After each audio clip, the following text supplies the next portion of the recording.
ధైర్యమంటే ఏదో కాదు, నీలో ఉన్న న్యాయమేరా. ఓడిపోదులేరా నీ సంకల్పం.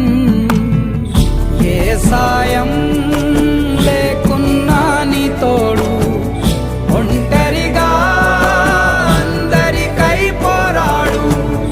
గెలవాలి నీలాంటి మంచోడు, గెలిచేలా చూస్తాడు పైవాడు.